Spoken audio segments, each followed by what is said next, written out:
Meantime, the New York State Department of Health raising a few eyebrows with their new guidance on distributing COVID treatments, which appears to prioritize patients based on race. Officials writing this, quote, non-white race or Hispanic Latino ethnicity should be considered a risk factor as longstanding systemic health and social inequities have contributed to an increased risk of severe illness and death from COVID-19. Here now to react, Fox News contributor Tammy Bruce. Tammy, Happy New Year to you. Not only is discrimination based upon race in a healthcare setting literally illegal, literally a violation of the Constitution, but it also is another example of blue cities doing things that divide us based upon race. Why, Tammy? Why do they keep doing this? Well, because that's who they are, and they haven't changed. Here's what we have to consider, and this is the horrible irony of this, is that the rates of vaccination amongst people of color, Black Americans in particular, is lower because, understandably, they have some suspicion about the intentions of government, considering the history, especially regarding health care, when it comes to government orders and people of color, Black men in particular. We can think of the Tuskegee experiments as an example.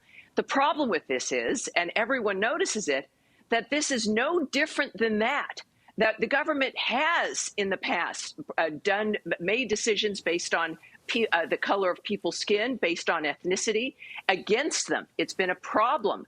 And when we still see it happening in the 21st century, people of color aren't going to look at this and say, oh, great, now we're getting the good end of the stick. It's a sign that the government has not learned any lessons from this past, and nobody wants this. Everyone in New York sees that the decisions by the government has harmed us. We have a new mayor today, thank goodness, but this is for the governor. They're going to have to ask her and everyone else, when did the governor know that this was going to be the case? Who made these kinds of decisions? Because as you've said, it's illegal and it's harmful and it's going to cost people their lives.